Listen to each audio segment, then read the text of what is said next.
Ladies and gentlemen, podcasting since 2005. You're listening to Gamertag Radio. With your hosts, podcaster Hall of Famer Danny Pena, the always opinionated Paris Lilly, and from outside of the norm, Peter Toledo. This is Gamertag Radio.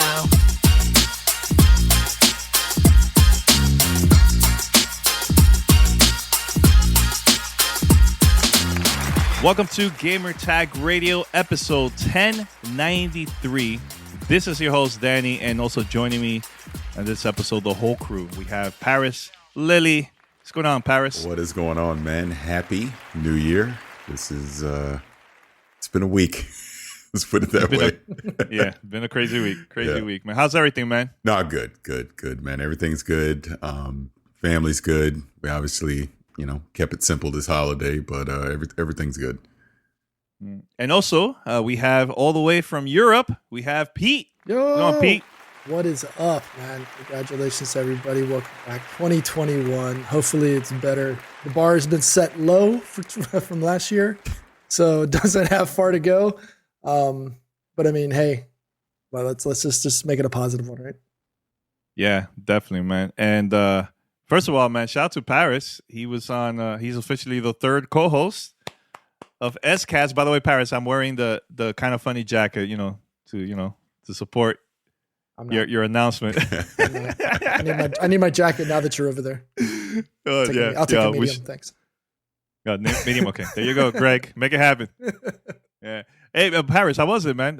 First of all, you were teasing online on Twitter, like, "Hey, man, I gotta watch this announcement, see what's gonna happen, and everything." And and I saw the video announcement. It was really cool, man. And it was great first episode. No, I appreciate it. It's so funny because you guys know this, but I've known about this since November, right? So I've been sitting on this for weeks. But yeah, Greg and Tim approached me and asked me if I would take over for Alana Pierce on Kind of Funny XCast because they were making plans to make it a permanent show in 2021.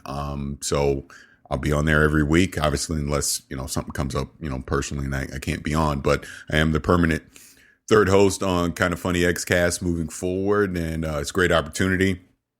I'm now part of the Kind of Funny family, and it's cool. So it was awesome to see when they did their live stream on Monday to make basically their 2021 announcements to see how, because I had no idea. They asked me to record a video, so I did, but I had no idea how it was going to actually be integrated into the stream. So that was cool to see. And then we did our first episode, so you can go check that out right now on Kind of Funny.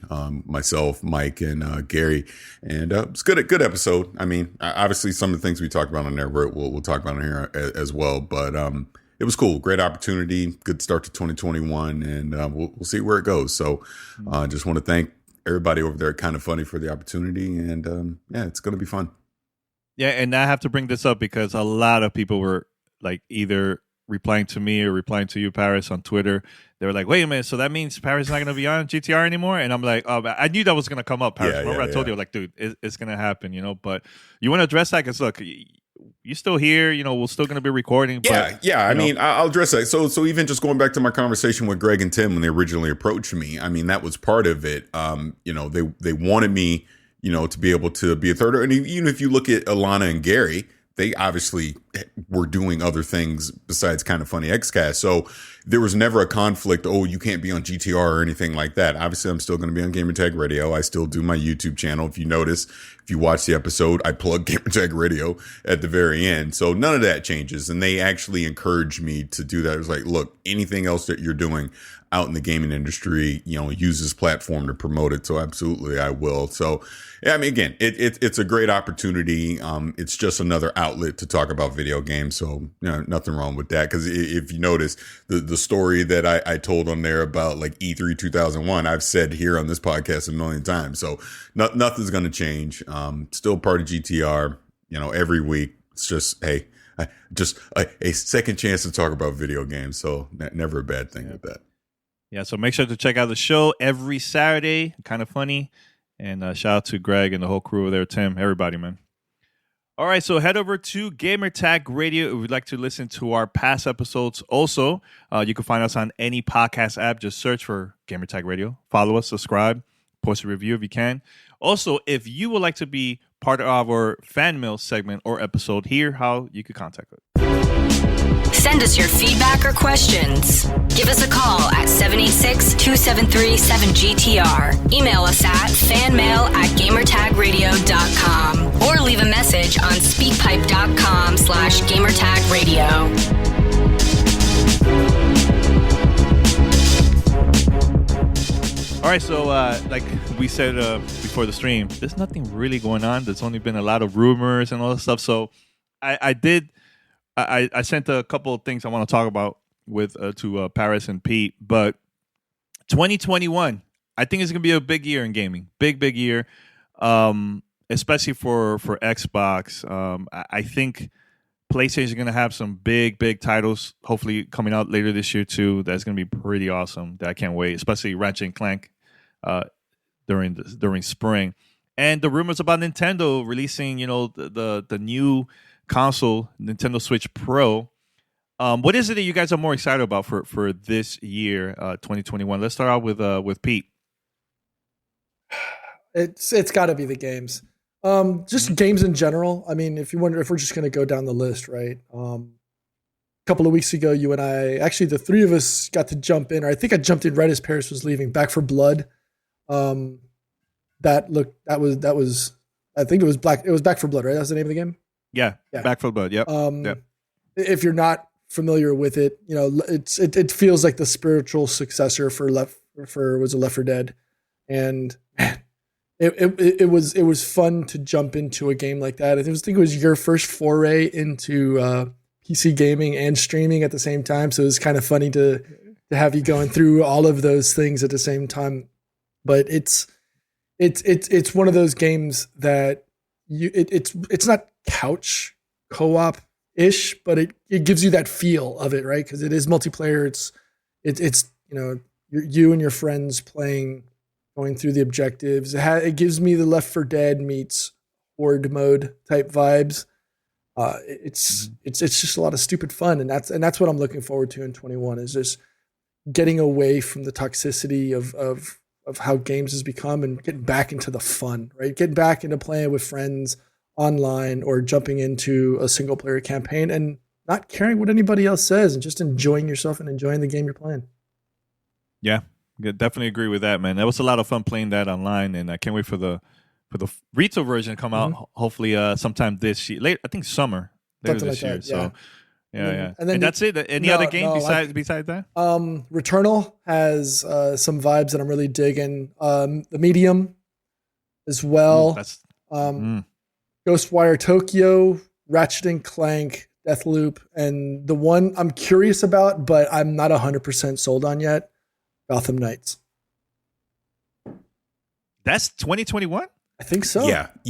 Gotham Knights is 2021. Suicide Squad, they said, was 2022 or 2023, something like that. Yeah. I'm excited more about that game than Gotham Knights. Okay, cool. Awesome.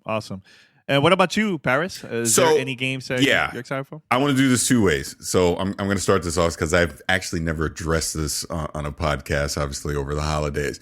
I would say a game I'm really anticipating in 2021 is the real launch of Cyberpunk 2077. And I'm not trying to say that in a condescending way. I'm just saying that obviously I've been, a huge fan and advocate and just everything for that game. I purposely put it down. After I think it was the second week it was out, and I've not finished it, and I will not pick it up again until the big January patch, because I think the game. Look, as much as I've anticipated that game, and then I'm talking personally, y'all can yell at me about, well, you should review it in the state that it's in. Screw that. I have anticipated this game so long, I will not play it in its current state because it's way too buggy, has way too many technical issues. I was fighting the game to try and enjoy it. I probably got about halfway through before I stopped, and I'm just going to wait. I want to enjoy this experience for what it should be, for what the devs wanted it to be, not what executives rushing it out the door. I think I've been pretty crystal clear about that. I even basically did a review on Kind of Funny a few weeks ago, so if you want to check that out. But I don't want to play the game in this current state. So I'm waiting. It'll probably be a few more weeks before this big patch comes out. I'll jump back in at that point, and we'll go from there. Because it's for my own personal enjoyment. Like I said, screw a review and all that. I want to enjoy the experience as it was intended to be. So that's obviously right off the top one of the things I want to anticipate for 2021. Going beyond that, like Pete, you mentioned the Medium that's coming here in a couple weeks. I'm really interested in that. Obviously, this looks to be the first true next gen game for the Xbox. So let's see what that's going to be about. Obviously taking advantage of the SSD. Ratchet and Clank, obviously for the PlayStation 5, is something I'm going to early on anticipate. Like you brought up Back 4 Blood, that came out of nowhere. I think for all of us to realize, shout out to Brian, that that's going to be a game to truly anticipate. And I'm glad you brought up Gotham Knights, because that's another one I'm really looking at on the radar to be able to jump into. But I would honestly say my most anticipated game that we know of for 2021 is going to be Horizon Forbidden West. I mean, it just is. I just absolutely adored Horizon Zero Dawn, so I'm really looking forward to that sequel. I would say right behind that, obviously, is going to be Halo Infinite. I mean, 20-year anniversary comes out, obviously 20-year anniversary of Xbox. Highly anticipating that. Thank God Xbox leadership had the foresight to delay this game and not release it. And again, I'm not trying to crap on Cyberpunk, but look at what happened with Cyberpunk. Could you imagine if Halo launched in that state? It would have killed the IP. We've talked about this for years. So thank God they had the foresight to delay that game an entire year so they could get it right. Get it right. We want Master Chief to come back in the best possible state it can be. We want the multiplayer to be great, all that. I would say beyond that, I mean, we know God of War Ragnarok is rumored this year. Potentially, there's a good chance it probably slips into 2022. I know you have some other. I'll hold on Bethesda things till you get to that. But I would say beyond that, those are probably my most anticipated that we know of in 2021. Obviously, we'll see some more surprises come in, and I guess Gran Turismo is also coming this year as well. So, like you said, Dan, it's going to be a big year for PlayStation. Obviously, it'll be curious to see what Microsoft winds up announcing, and then, like you brought up, the Switch Pro rumors. If a Switch Pro drops this year, 100% I'm getting it. No questions asked. Just throw my wallet at it. I'm getting it because I want it. So, it'll also be interesting to see what Nintendo comes out with this year game wise, because let's just be real, they had a pretty soft 2020. So hopefully they come out with some big stuff here in 2021. So, yeah. Totally agree with that. I'm excited. I'm also excited for the Nintendo Switch Pro. If that comes out, I'm buying it day one for sure. But another game too that I hope it comes out this year from Nintendo is Bayonetta 3. That's been like on the wraps for like a very, very long time. I know the new Metro Prime game, I think that's not going to come out this year. I think maybe like in a year or two. Yeah, they're still under development. Ratchet and Clank, 100%. I'm super excited for that game, man. I think that is the game that I'm the most excited for, like for this year, more than God of War and more than Horizon West, Forbidden West. Forbidden West, yeah, Forbidden West. Forbidden West. Mm-hmm. I'm excited for Ratchet and Clank. I've always been a huge fan of that game, and so, yeah, from Xbox, Halo Infinite, and of course, Paris. You mentioned the 20th year anniversary. I can't believe November is going to be 20 years. That's insane, man. So I hope that Xbox they have like a huge event. I don't care if it's virtual or not. They need to do something big, man, for this year, because 20 years, man, that's pretty big for the company, man, you know? So I'm thinking what other games, man. I don't want to bring up the Bethesda game because we're going to talk about that in the next segment. Also, I know there was a rumor that there might be a new Forza game this year. Horizon. Well, yeah, I was trying to not jump into stuff that was rumored, but yeah, I can't even talk now. Forza Horizon 5 is rumored to come this year, and it makes sense if it does. So yeah. And I hope, because I'm a huge fan of the developers, man. So, but the Medium this month comes out the 28th, I believe. Look, I haven't seen no previews, no video, nothing. I've been out. The only thing I've seen was just the announcement that came out last year, and that's it. So I just want to be surprised once it comes out, man. So very, very excited about that, man. So can't wait. Can't wait. But let's talk about the next topic here, man. Do you guys think the Starfield is coming out in 2021? And the reason why I'm bringing that up is I've been noticing a lot of people from Microsoft at Xbox, they always bring that game up every time there's an interview. So Bethesda's been super quiet about the game, but I think this could be the year, man. What you guys think, man? Let's go with Paris. I know Paris wanted to bring it up, and so it's interesting on XCast the other day when we recorded. We do like an after show for Patreon, and we talked about this there. And we made a bet, and I went on record saying yes, Starfield. I think it is this year. If you just look at the comments, you look at Bethesda's track record since Fallout 4, they keep these things close to the vest until it's literally ready to go. And they go, and it's coming out this date, boom, like a few months later. So the precedent is there. If you look at the timeline from Fallout 76 to now, time-wise, it makes sense if it comes out now. You see what Phil Spencer said on Major Nelson's podcast at the end of the year. He's bringing it up. Obviously, we know the Bethesda acquisition is coming. So I said yes, but then Gary brought up something that makes me now think, even though I'm going to stick with what I said, I could see it not coming out this year. And the reason being COVID-19. The fact that everyone had to transition to work from home. You see what happened with Cyberpunk. You see what happened with Halo. Even their own game, Fallout 76. They're not going to, they would be smart to not release this in a buggy state. I'm pretty sure by then the Microsoft acquisition is happening. There's no pressure to release it, in a buggy state.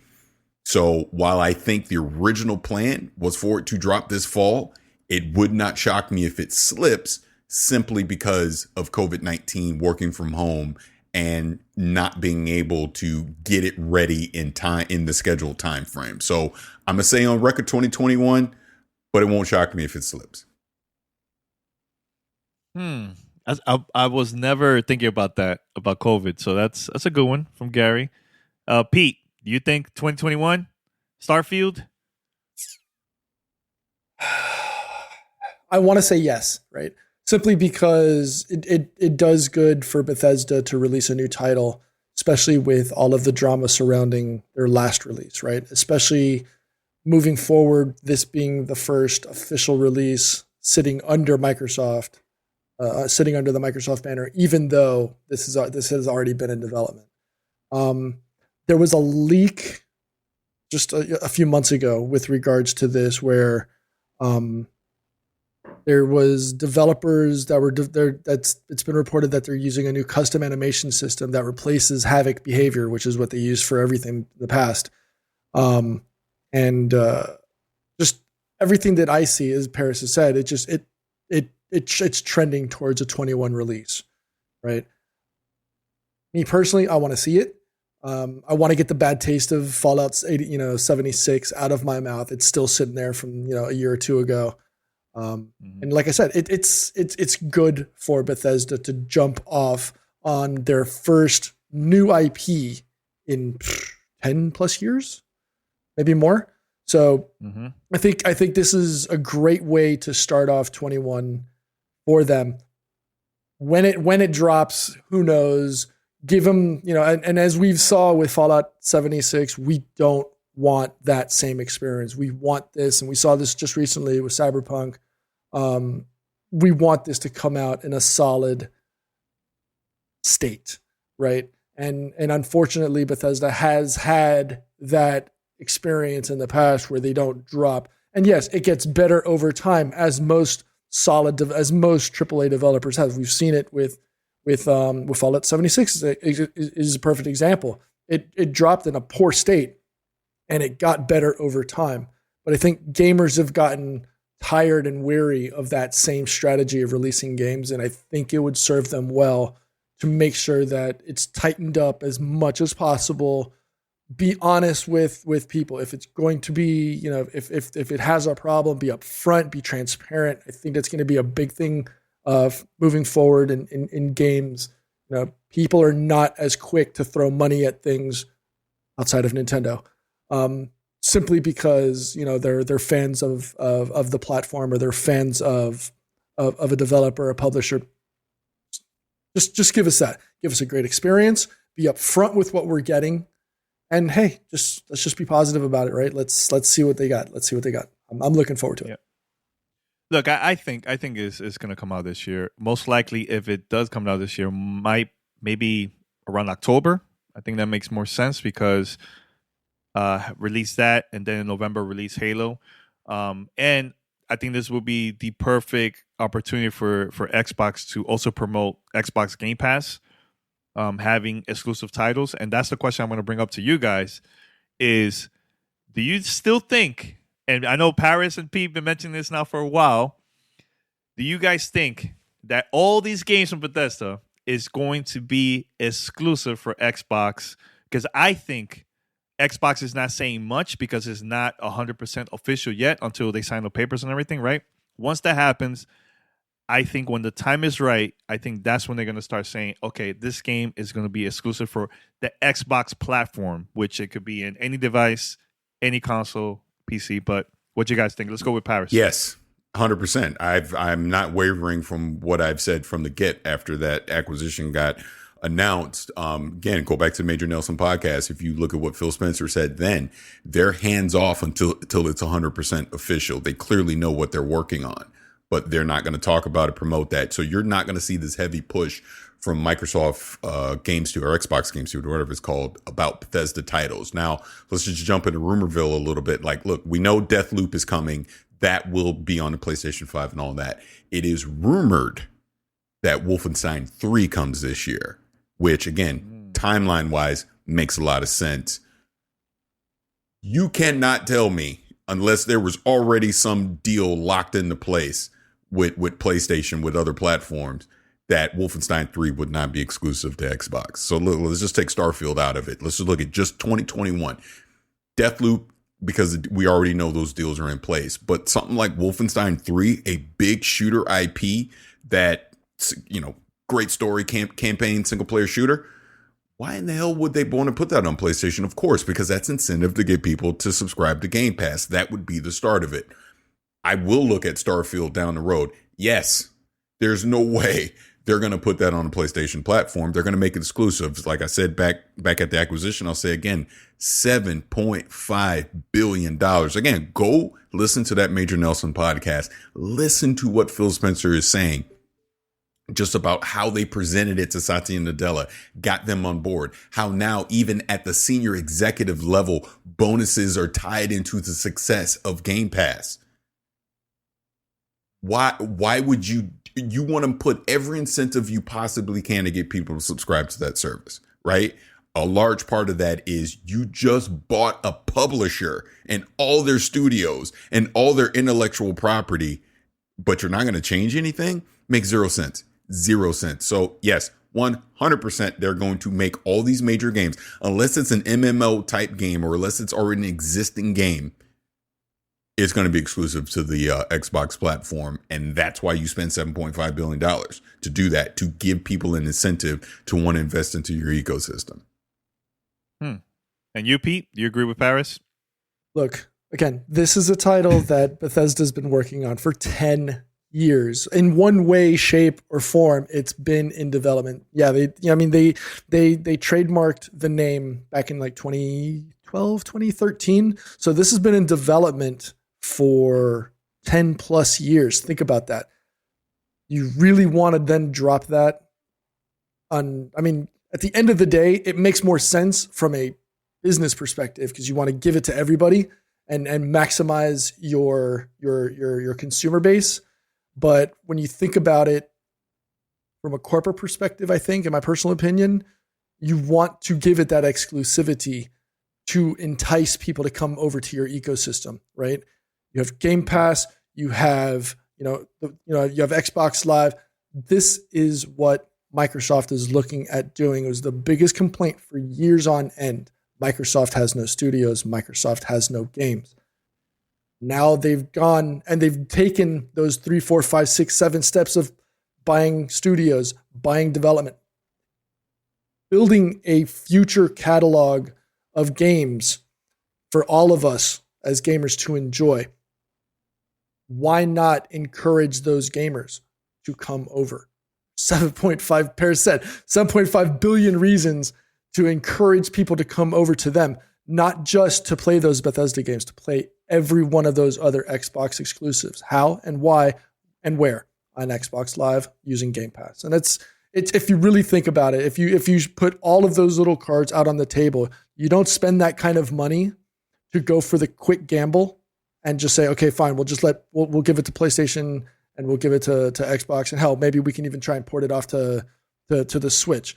But you want to get all of those people over to that ecosystem, because once you have them locked into that ecosystem, they're not going to want to leave, right? Because they've already invested, you're already pot committed at that point, right?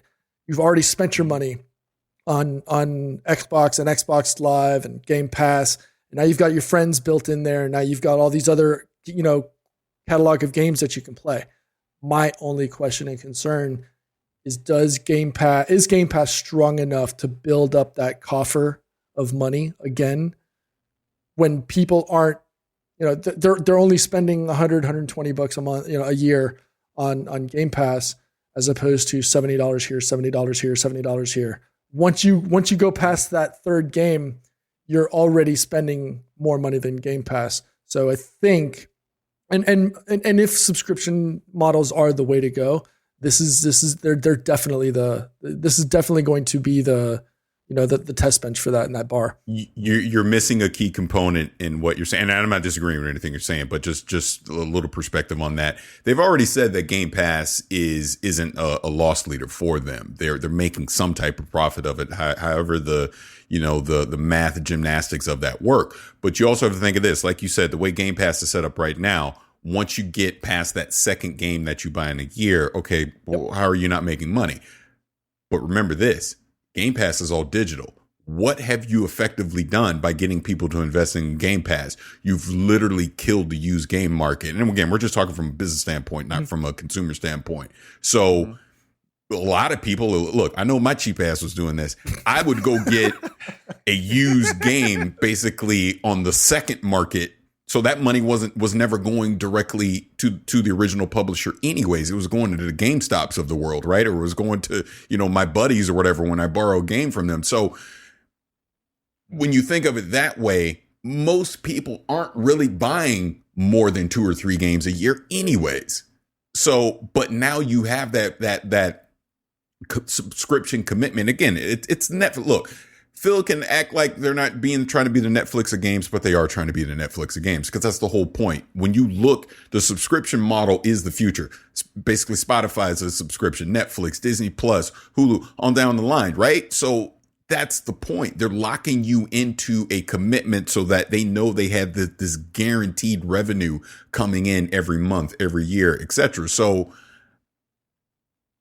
like, bringing it full circle back to what you're saying, this is why you spend $7.5 billion, because you're looking at the long-term investment of, we have to give our consumers an incentive to want to invest into our subscription service. How do we do that? We give them compelling AAA, AA independent games that they want to play on this service. Like I said, be it at the first party level, be it at making deals with third parties to have it on there for certain time periods, etc. So look, I've been screaming this. We've all been screaming this for the past year or so anyways, and I've seen nothing to deter from that going into 2021. Game Pass is the future of the way that we're going to consume content. I told the story, my daughter over the holidays said on XCast, I gave my oldest daughter my 1X, and she has it up in her room, and I gave her a Game Pass sub. She's telling me all the time about these games that she's discovered because of that service, right? I didn't push anything on her. This is on her own. And that is the actual case study of what they're trying to do. They're trying to give you that discoverability of games that you never would have played otherwise or never heard about otherwise, because, I already own it. Might as well go ahead and try it, right? And I know I'm talking a lot, but let me say this one last thing. Go listen to Ryan McCaffrey and Tim Schafer on IGN Unlocked. He had a one-on-one with Tim Schafer from Double Fine over the holiday. And they're talking about Psychonauts 2 and whole development, COVID-19. But one thing he brought up about Game Pass is it has literally freed them from the pressure of having to worry about when to release a game, how to release a game. Take your time, get it right, because they know being on that service, it will eventually get discovered and it will find its place. So, and this is what Microsoft is trying to do now. Bethesda is going to fall into this as well. There's not going to be pressure on Todd Howard and these guys to get Starfield out on a certain date, when the pressure is get Starfield right, get it up on Game Pass. People are already subscribed to it. Now they can just go play it at their leisure when they want, right? That's the new model that they're ushering in. And I'm not saying that's the right way and the only way to discover games and to consume games, but I'm telling you this, it's a great gosh darn option to be able to do it. And clearly this is the road that Microsoft is going down. So long story short, 7.5 billion. It's not about 2021. It's not about 2022. They're looking at 2025 and beyond. It is a long-term investment for them because now they have all of Bethesda's intellectual property. And again, bringing it back, why in the hell would you not make it exclusive to that ecosystem? It just makes sense. So there you go. Sorry, I know what. Yeah, it's all good. It's all good. And here's one thing you guys haven't even mentioned at all. It's mobile. There's more mobile users than consoles, than PC. There's over 1 billion mobile users, and that's the market. That's the market they're going after too. Yep. So everybody's bringing up, but how are they going to get money in return? Look, once Microsoft's launched xCloud through the Samsung TVs, through iOS, I think is coming out sometime early this year. Right now is already out there for Android users and so on. Plus, added in Roku devices, maybe have like a separate little device where you could connect that to the TV. This is going to be everywhere. So people, all they have to do is just buy the controller and play these games without buying the console. And that's why I've been bringing this up multiple times throughout the years that this generation is not about the sales of the console. It's all about how many people subscribe to Game Pass. And they've been pushing that for a while. Look, during the holidays, Paris, and I know I see that in the background, the Xbox Jenga game, we did that live. We gave out codes. What was the codes that we gave out? It was Game Pass. Yeah. Game Pass. Yeah. And why is it that Microsoft is doing that? It's because they want people to try it out and convince them like, hey, look, go to this. They're not saying go buy Gears and Halo at the stores. They always push Game Pass. When we go to E3, what is it you see everywhere? Billboards. Game Pass. Game Pass. So like you said, long term, this is going to be huge for Microsoft. And plus, now that you're saying that now they're adding this into like their bonus for Microsoft based on how many people join to the service, is because they want to push us even more, man.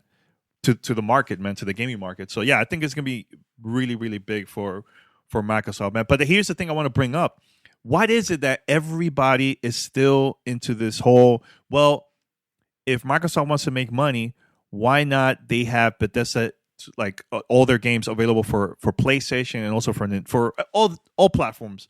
Why only keep it exclusive? And nobody brings that up when PlayStation acquired Insomniac to be a first-party studio for Sony, right?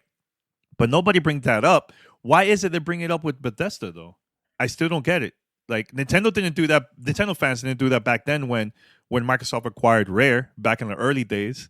Everybody knew that this was going to be a first-party studio for Microsoft. So why is it that people are still into that whole old way to release it to all platforms? Pete, Paris, either one of you want to go with that? Well, I think when you think about it in that perspective, it's the shotgun blast effect, right? You're just trying to hit as many desks or TVs as possible, right? And in that methodology, yes, you are going to get the immediate first impact on money back, right? Mm-hmm. Shotgun blast, just hit as many targets as humanly possible and pray that you hit everything, right? Whereas the subscription model, et cetera, that just it's the slow and steady feeding of capital or investment back into your company.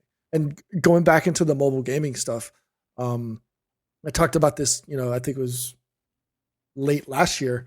When you look at the total number of devices alone sold, mobile in 1 year outsells total number of consoles sold over the last 5 years, right? Just looking at that, $165 billion and is what the estimated spend for mobile in 2020 was, right? Mm-hmm. 85 million of that was just mobile games. And if you look at PC, it was 40, console was 33.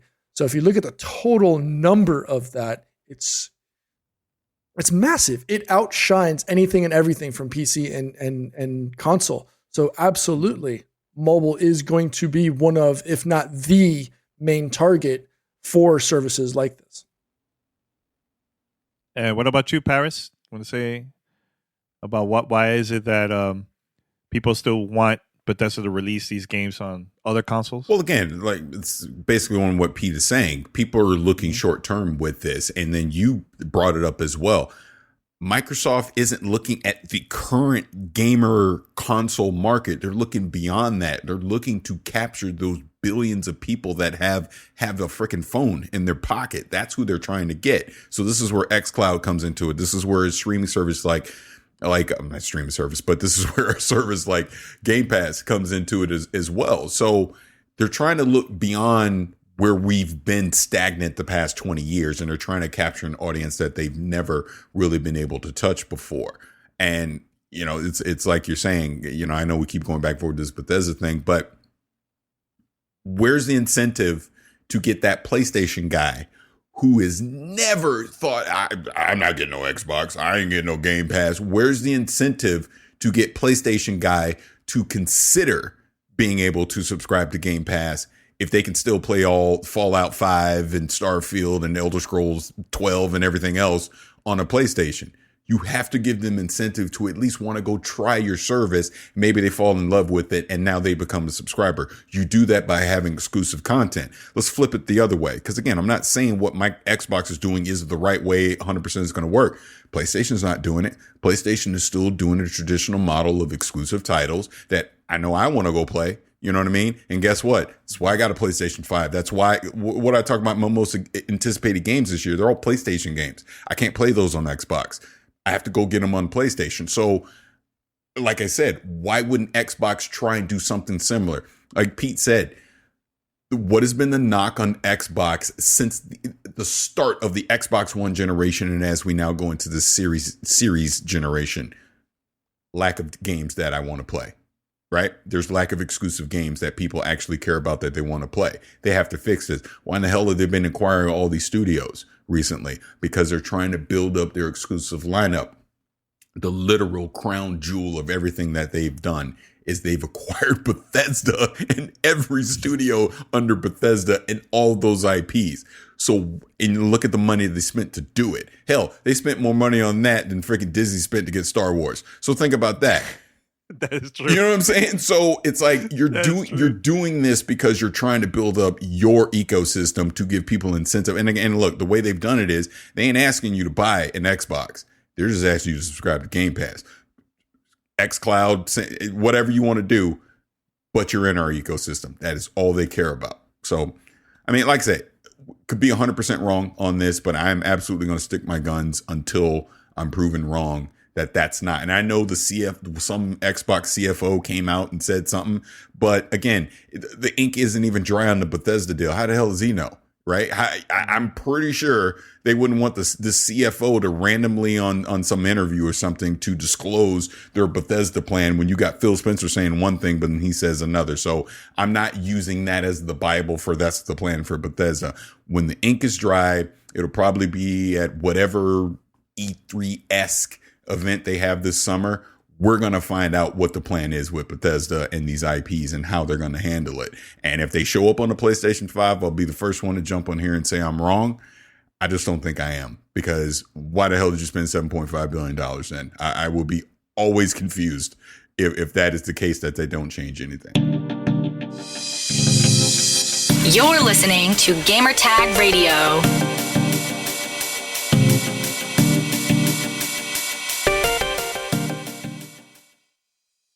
let's stay with the topic of Game Pass.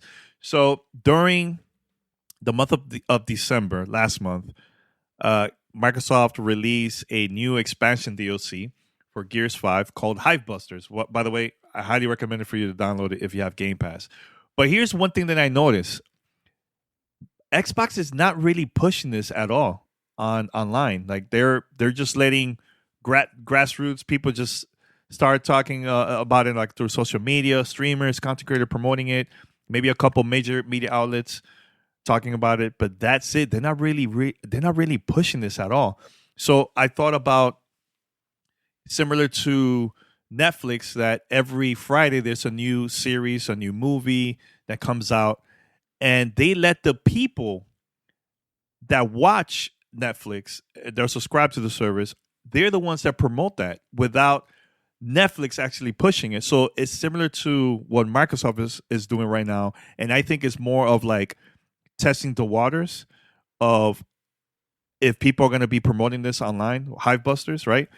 And I want to ask you guys, do you agree? And first of all, have you guys even played it? I don't know if P or Paris played it at all. It's a fantastic, well done a campaign for Gears. Super dope. It relates to the Gears 5 story, so highly recommend it for you to download. But Paris, I know you tried it. What are your thoughts about that? And I also want to say that we would have played together if you actually knew how to read a freaking text message, but that's another story for another day. I had to get it on record. Punk.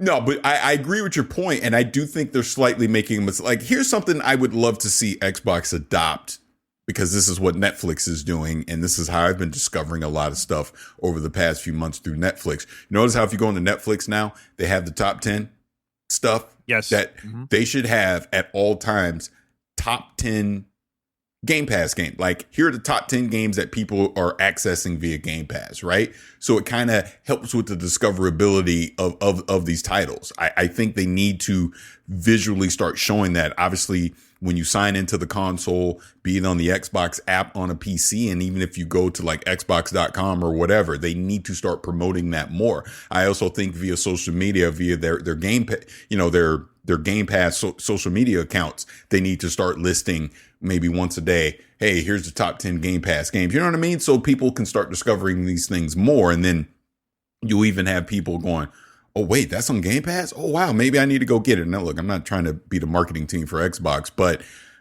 your point about Hivebusters, I don't think enough people realize how freaking dope that DLC is. And if anything, it shows a new direction for where Gears potentially could go. And it actually got me excited about the prospects of a Gears 6, where I fully admit before this DLC, I'm like, man, Coalition need to go do something else. I'm starting to have Gears fatigue again. I just think it was good, but it wasn't great. Whereas Hivebusters honestly reinvigorated that for me, thinking, okay, I see a new possibility for what they could do with the campaign stuff in Gears, to where it can really invigorate the co-op experience again and get people playing together again and having fun, with a compelling story that I'm actually interested in. So, I'm with you, Danny. I really think they're trying a different approach with this one. I just don't necessarily think it's the right one. I think they really should be getting out in front of this and letting more people know about this type of content that you can get, and the fact that, hey, it's a part of the Game Pass model. You don't have to pay for this if you're already a member. You know what I would love to see more from Microsoft, and I know Nintendo has been doing this now for a couple of years now, and this been done also through the music industry. When, let's say, Eminem comes out on an album, we find out on a Friday night, hey, new album. Mm-hmm. What? And everybody's like surprised and shocked. They go to Spotify and download or stream the album, right? I would love to see that with Microsoft, especially now with Game Pass. Everybody gets excited. They have an announcement that's already out, or just surprise everyone. They just put it up and let the people, the community, start promoting it on through social media. I know Nintendo been doing that multiple times. Like, it's available right now, and you go to the store and download these games to play on the Switch. So, yeah, I would love to see that in the future with Microsoft. So now one more topic before we go to the questions is, I know you guys. Are you guys a fan of Killzone at all? Are you guys fans of what? I became a fan. I became a fan towards the tail end of the Killzone lifespan, of the Killzone life cycle. But we haven't seen anything so long from Guerrilla Games. They've moved on technically, right? They've gotten away from that, because I remember the narrative before was, oh, it's the next Halo killer, it's the next Halo killer, it's the next killer, and unfortunately, it never really lived up to the expectations heaped on it by Sony and its player base. So I don't know. I mean, Shadowfall and I think Mercenary were enjoyable for me, but I mean, I don't know if it's exactly what we all expected of it.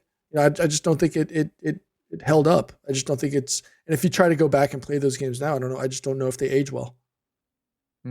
Well, the thing is, Killzone, the official website, it's already gone. It's retired from Sony. I don't know if because maybe they're taking a break from that game at all or what. But I've never been a fan of Killzone, but it's disappointing that they're taking a break from this and working on other titles, which is fine, But the reason why I bring that up is because I think for the past few years now, and it's been working for PlayStation now for a while, is there's been a lot of third-party view games, and there's not enough of first-party games from Sony, like like first-person shooter, that type. So I hope in the future they could go back and create more Killzone games, because I think PlayStation should get that, man. They need a first-person shooter similar to like Microsoft have Halo now with Doom series and Wolfenstein and so on, right? So Paris, you were gonna say something, and I know you were like looking at the camera. Oh no, I'm just messing with Mandy. Shout out to Mandy. I'm messing with her on Twitter because she's watching the show, and I'm like, you need to watch it the right way. Stop doing other stuff. Anyways, no, but your point on Killzone, I've never been a huge Killzone fan. I never thought it was terrible, but I mean, like, Killzone 2, 3 era. I mean, I would play, the multiplayer stuff like that. What was that last one? Shadowfall or whatever it's called that launched with PS4. I never really got into, which when you think of it that way, I mean, it's been 7 years since we've had a Killzone. So it has definitely had an extended break. I would be shocked to see PlayStation retire that IP, permanently. I do think it comes back at some point, but Guerrilla Games, has been so focused on the Horizon series, and deservedly so, that unless Sony's giving that IP to another studio, then let Guerrilla work on this gem that they're doing right now. I don't necessarily need a Killzone right now. And to your point, Danny, about the lack of first-person shooters, I mean, I'm not necessarily screaming for PlayStation to have their own exclusive first-person shooter, coming from their lineup, because you just look at all the other games that they have. They've been so strong. I've not missed it over the past 7 years. Now, like, I'm not screaming, like, if SOCOM were to come back, great, but I don't necessarily need SOCOM to come from them. I mean, we got, third party stuff like Rainbow Six, and obviously what Call of Duty is doing now with Warzone. But I mean, I don't know. Like I said, I would love to see the IP come back and at some point in this PlayStation 5 generation, but maybe for now, it's best that they do retire this site and just, let sleeping dogs lie. And then when they're actually ready to fully commit to the IP again, they can bring all that stuff back. Apparently back in December, they removed any vestige of the title from their history on the Worldwide Studios website. So maybe there's something else going on, right? Or maybe this is just Guerrilla Games saying, you know what, this was in our past. We're no longer focusing on this. Our priority focus is on making Horizon Zero Dawn and that series in general the best at what it can be. Why fracture or splinter that team and say, look, you guys work on this while we focus on it. No. Put your entire effort on what you know is a guaranteed hit and just focus on that. Just keep printing money. Mm-hmm. All right. So we're going to go with fan mail now, and we haven't done this in a while, so make sure for those who are watching or listening, send us questions, send us voicemail, and I'll play it here on the show. All right, it's time for fan mail. Fan mail at gamertagradio.com.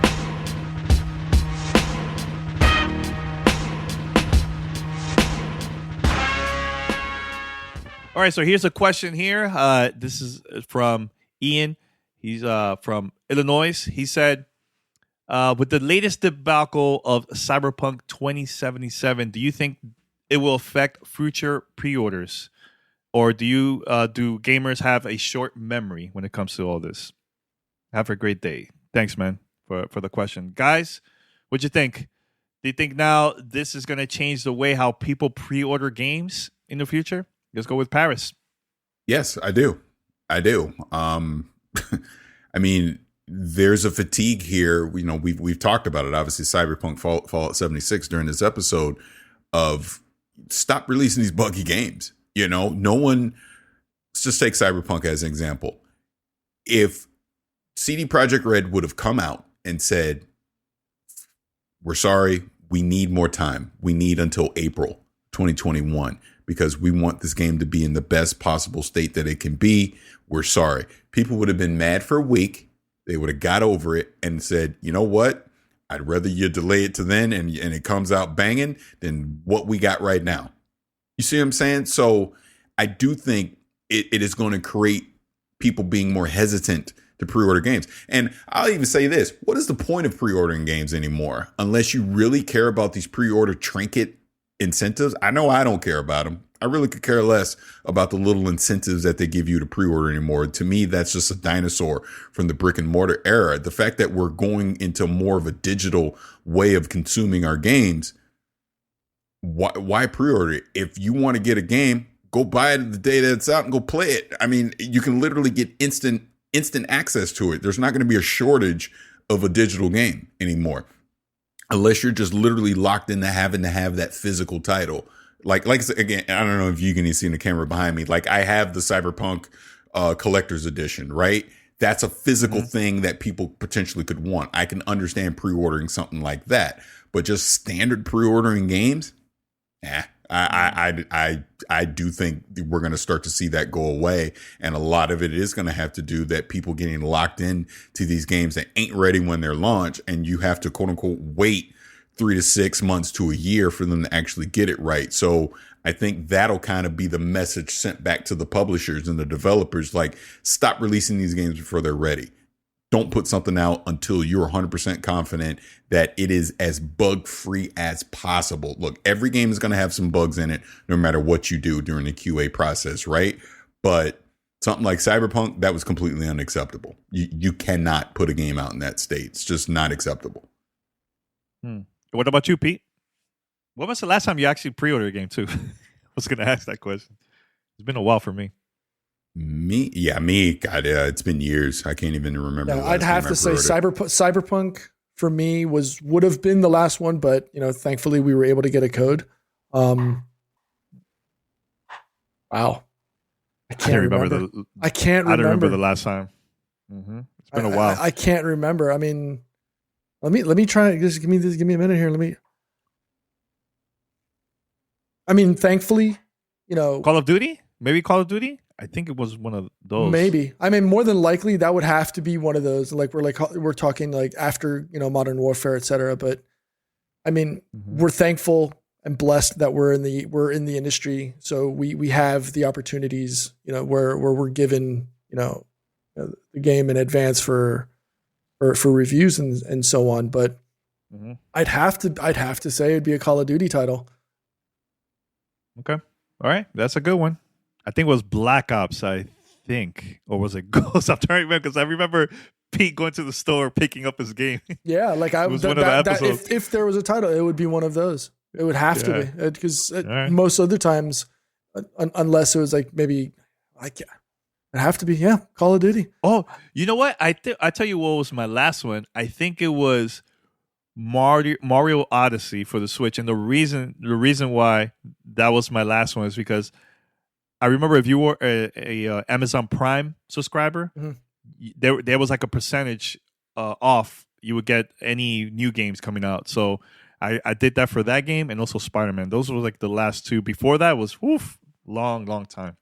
So, All right, so here's another question. This is from Ryan, all the way from South Carolina. Is it just me, or does it feel like Microsoft missed an opportunity to make a $400 all-digital console with the same power as the $500 disc version? With Game Pass, I would have loved to have a $400 option. I don't want the Series S because of the storage and less power. I'm no longer convinced Series S will outsell Series X either. I think $400 would have been a perfect price point, just like Sony did. Thanks for everything you guys do. Thanks, Ryan, for the email. Man, you know what? I'm going to ask that to Paris, because Paris, a couple days ago. No, this is for real, Paris. Why are you in shock? You know I was going to ask you this question. Anyways. Why I got to be the Paris? Answer it yourself. I'm not answering. No, because you posted So the answer other it day. yourself. I don't care. Hey, I'm asking you a question. Answer my question. No. Damn it. Answer is no. No? Okay, there you go. So forget about Paris. He doesn't. Hey, I can edit this. I'm the captain now. Anyways. No, on the real. Paris, you posted the other day that Series S is your favorite tech of last year, right? Mm-hmm. Do you think it was a waste for Microsoft not releasing a digital version of the Series X? Yes. Why is that? Yeah, and I was even saying this before launch, because you're pushing Game Pass. People are getting further and further away from using physical media. It allows you to have a lower cost option of your premium tier console in the Series X. Why not? Look, I get this is, and I get you. I'm answering your question for me as a consumer, but I understand why they didn't do it, because that's the whole point of the Series S from their perspective, right? That's your low cost option. That's your all digital option. But for someone that wants the 4K bang whistle, all that kind of stuff, who will never use the physical drive like me, I don't think I've ever used it. I don't think I have.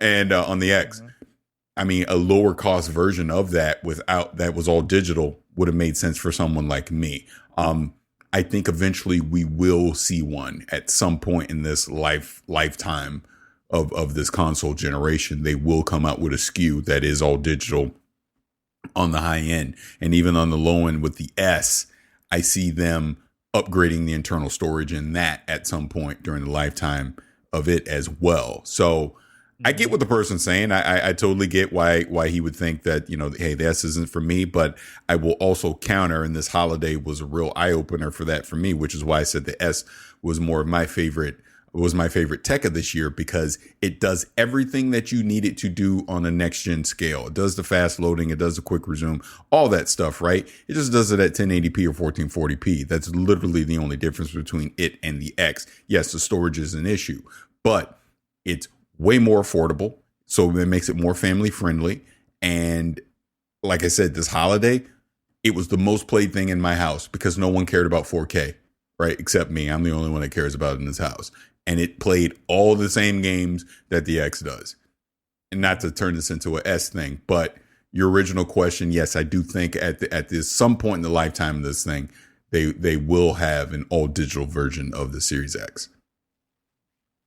We have over here both consoles, the Series X and S, and we play all the time. We play both the S and the X, and I really don't look at the difference like, oh, I want it all in 4K. As long I could play the games, that's all that matters to me, man. So I personally think that maybe in the future we might see a digital version of the Series X.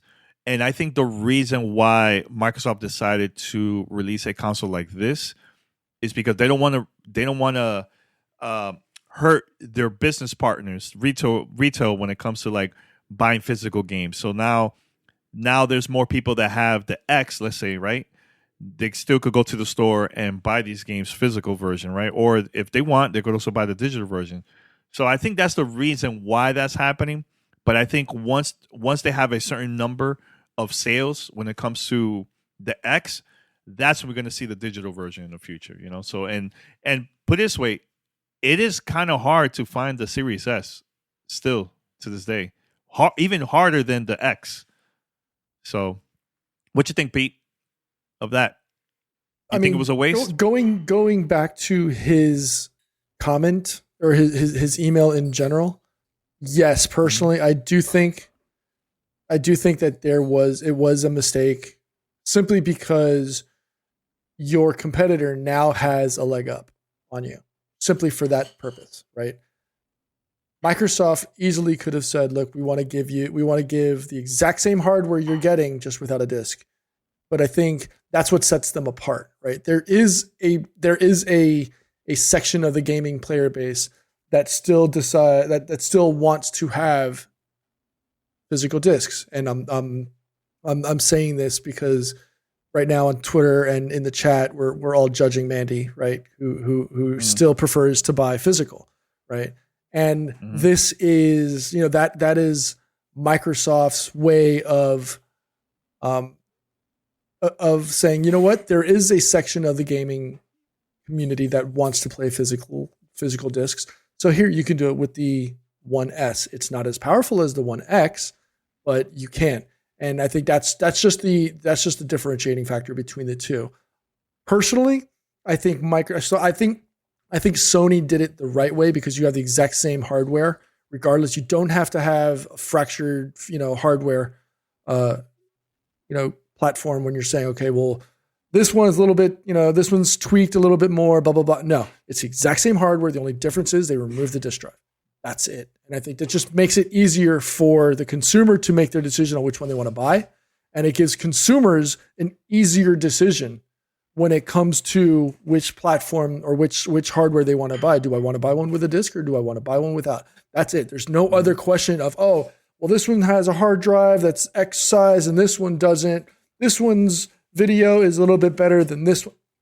Make it simple for your consumers. Granted, inventory questions aside, because that's the bigger problem right now. They can't buy one if they want to, but make it simpler for the consumer. And it actually makes it easier down the line on production lines, right? Because you don't have to carry multiple hardware SKUs and multiple hardware lines. No, it's either with or without a disk drive. That's it. But you know what? Yeah, even though the PS5 digital version is out there, that's even harder to find than the $500 version of PlayStation 5. So, yeah, it was smart, but if you can't find it anywhere, I hope it changes this year. When it goes back to resale. So, what Paris said is this is like a unicorn. It's hard to find. I mean, all of them have become a unicorn at the end of the day, if you really think about it, right? It's really, really hard to find almost all of them. Yeah, I mean, I think it's going to change during spring. Now it's away from the holidays. Now you're going to see more PS5s and Xbox Series consoles out there, a lot easier to find. So that's what I think. So anything else before we wrap it up? Anything else? That was it. All right. Okay. All right, everyone, head over to Gamertag Radio. Listen to our past episodes. You can find us on any podcast app. Just search for Gamertag Radio. Subscribe, follow us, post a review. That will help us out a lot. Also, if you'd like to be part of our fan mail, what's up with this? Paris is laughing. Anyways, I don't know. You scared me. Hey, I'm just saying I'll edit this part out. Hey, you're the host. I can do what I want. Just do the show. I can laugh. Now I'm not supposed to laugh. Am I supposed to be angry? You can't laugh. You can't laugh. Creators create, producers produce. Just produce, Daddy. Okay? Anyways, if you would like to be part of our fan mail segment or episode, here's how you can contact us. Send us your feedback or questions. Give us a call at 786-273-7GTR. Email us at fanmail@gamertagradio.com or leave a message on speakpipe.com/gamertagradio. All right, we're going to wrap it up here. Gamertag Radio episode 1093. This is our 16th season. Next month is our 16th anniversary, so hopefully we have a couple things lining up. Coming up in the future, we'll see. Get ready. Stay tuned. And for those who are watching on Twitch, we're going to have the after show. All right, until next time, we're out. Peace. Thanks for listening to Gamertag Radio. Be sure to like us on Facebook and follow us on Twitter.